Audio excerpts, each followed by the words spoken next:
बिस्मिल्लाहिर्रहमानिर्रहीम। तमाम तारीफ़ें खालिक कायनात के नाम और दुरूद व सलाम हज़रत मोहम्मद मुस्तफ़ा सल्लल्लाहु अलैहि वसल्लम पर। मुझे आमिर उस्मान आदिल कहते हैं और आप इस वक्त मौजूद हैं मेरे यूट्यूब चैनल पे। 25 दिसंबर बाबाए कौम बानी पाकिस्तान कायद आज़म मोहम्मद अली जिन्ना रहमतुल्लाह अलैह का यौम पैदाइश। इस यौम पैदाइश की निस्बत से उनके किरदार की अज़मत का इतराफ़ लिए एक बहुत बड़ी कहानी है जो तारीख़ के औराक पे रकम है। नाज़रीन, तारीफ़ वो है कि जिसको अपने तो कुजा बेगाने भी तस्लीम करें और उसका बरमला इतराफ़ भी करें और उसका इजहार भी करें। जी हाँ, ऐसा ही एक इतराफ़ है आज मेरे पास कायद की अज़मत का, कायद के किरदार की बुलंदी का और उनकी वलवला अंगेज़ क़यादत की सच्चाई और खलूस का। हमसाया मुल्क भारत की मशहूर ज़माना एजेंसी रॉ उसके साबिक सेक्रेटरी रह चुके हैं और नाम है उनका तिलक देवशर। वो पढ़ने लिखने से ख़ासा शगफ़ रखते हैं, कई किताबों के मुसन्निफ़ हैं और उनकी वजह शोहरत, उनकी तख़सीस पाकिस्तान पर है। पाकिस्तान के हालात पर गहरी नज़र रखते हैं। अब तक पाकिस्तान पर वो 3 किताबें लिख चुके हैं जो किताबें बड़ी मकबूल भी हैं और बड़ी नामवर भी हैं। एक ऐसी ही किताब है उन तीनों में से, पाकिस्तान एट द हेल्प। उसमें उन्होंने, तिलक देवशर ने ये इंकशाफ किया है कि पाकिस्तान जो है ये ना बनता अगर कायद की बीमारी की ख़बर उस वक्त किस किस को हो जाती। उन्होंने वाज़े किया है कि अगर गांधी जी, पटेल और नेहरू, इन तीनों को ये राज पता चल जाता कि कायद आज़म मोहम्मद अली जिन्ना को एक मुहलिक बीमारी लाहक हो चुकी है, तो ये ताहिरी हरबे इस्तेमाल करते, ये तकसीम हिंद जो है उसका शेड्यूल जो था उसको इल्तवा का शिकार बनाते हीलों बहानों से, और यूँ पाकिस्तान कभी भी मार्ज़ वजूद में ना आता। तिलक देवशर से सवाल किया गया कि क्या ये सच है कि अगर कायद की बीमारी का इल्म बर वक्त हो जाता तो पाकिस्तान फिर भी बनता? तो इसका जवाब तिलक देवशर ने यूँ दिया कि बहुत कम लोगों को पता था कि दूसरी जंग अज़ीम ख़त्म होने से कबल कायद आज़म मोहम्मद अली जिन्ना को ये मुहलिक बीमारी लाहक हो चुकी है। जी नाज़रीन, तिलक देवशर कहते हैं कि बहुत कम लोग ये जानते थे, ये राज ही था कि कायद आज़म मोहम्मद अली जिन्ना को इतनी मुहलिक बीमारी लग चुकी है। और उन्होंने ये क्रेडिट दिया कि कायद आज़म मोहम्मद अली जिन्ना के जो मुआलिज थे डॉक्टर जल पटेल, उनको ये इल्म हो चुका था कि कायद आज़म को तपदिक लाहक है, लेकिन उन्होंने इंतहाई प्रोफेशनल अंदाज में एक मुआलिज जो कि अपना राजदान होता है अपने मरीज़ का, तो उन्होंने इस राज को सीगाए राज में रखा और ये क्रेडिट है उनका कि इसी वजह से पाकिस्तान मार्ज़ वजूद में आ गया। और तिलक देवशर ने यह भी वाज़े कर दिया कि अगर ख़बर हो जाती गांधी को, पटेल को, नेहरू को, तो फिर कभी भी पाकिस्तान मार्ज़ वजूद में ना आता, तकसीम हिंद रुक जाती। और यहाँ उन्होंने थोड़ा सा ये भी कहा है कि शायद लॉर्ड माउंटबेटन को पता था कायद आज़म की बीमारी का, लेकिन आगे चलकर हम आपको अगले व्लॉग में बताएंगे कि लॉर्ड माउंटबेटन को ख़बर नहीं थी और जब उनको ये ख़बर मिली बाद में पाकिस्तान बनने के बाद, तो वो अपना सर पकड़ कर रह गए थे।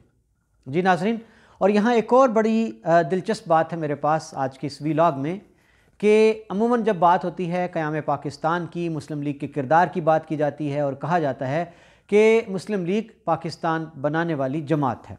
तो यहाँ एक और तारीख़ के औराक पर लिखी हुई मेरे पास सच्चाई है। ये किताब लिखी है हुमायूं मिर्ज़ा ने और किताब का नाम है प्लासी टू पाकिस्तान। इसमें वो पाकिस्तान के सदर इस्कंदर मिर्ज़ा, उनके बारे में एक वाक़या बयान करते हैं। कहते हैं कि क़याम पाकिस्तान के बाद सदर इस्कंदर मिर्ज़ा ने बाबाए कौम कायद आज़म मोहम्मद अली जिन्ना से कहा कि अब हमें मुस्लिम लीग का बहुत ख़याल रखना है क्योंकि इसने हमें पाकिस्तान दिया।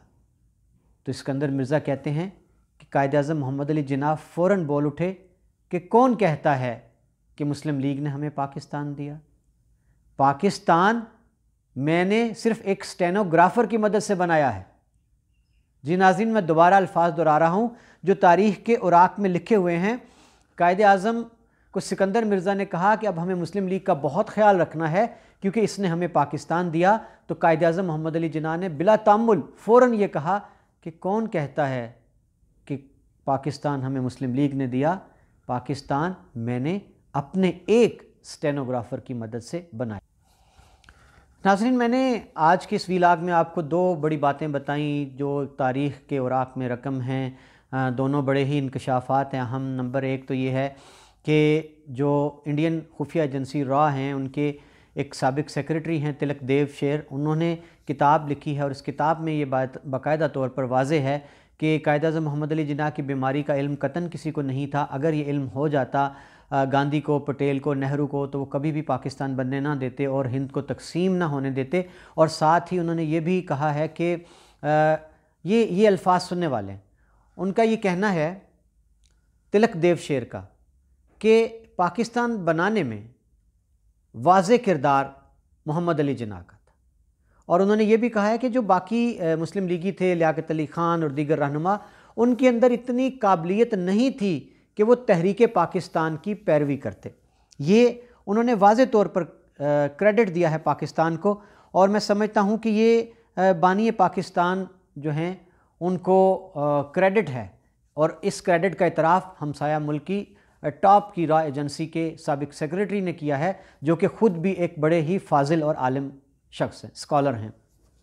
اور ناظرین، یہاں ایک اور ذکر بھی کرنا ہے کہ لارڈ ماؤنٹ بیٹن نے باقاعدہ طور پر، یہ بھی انکشاف تلک دیو شیر نے کیا ہے اپنی کتاب میں، کہ قیام پاکستان سے ایک ماہ قبل لارڈ ماؤنٹ بیٹن نے قائد اعظم محمد علی جناح کو راضی کرنے کی کوشش کی کہ آپ دونوں ملکوں کے مشترکہ گورنر جنرل بن جائیں۔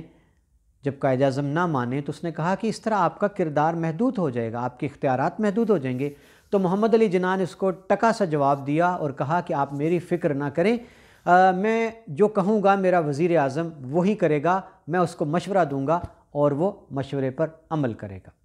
ناظرین، آج میرے قائد کی عظمت کا اعتراف غیر بھی کرتے ہیں، پورا عالم کرتا ہے کہ قیام پاکستان ایک تن تنہا نحیف و نزار شخص کی ولولہ انگیز بصیرت قیادت کے نتیجے میں معجزاتی طور پر دنیا کے نقشے پر نمودار ہوا۔ بابا قوم کو ہم سلام پیش کرتے ہیں، ہم بابا قوم کے مشکور ہیں، مقروض ہیں، ممنون ہیں۔ کاش کہ حکومتیں فرمودات قائد اعظم کو مشعل راہ بنا دیں اور ان کے اقوال، ان کے افکار جو ہیں، وہ جس طرح کا پاکستان چاہتے تھے، جس مقصد کے لیے انہوں نے اس خطہ ارضی کا حصول ممکن بنایا تھا، کاش کہ ہم اس راہ پر چل سکیں۔ اپنی رائے دینا مت بھولیے گا، اپنا بہت سا خیال رکھیے گا۔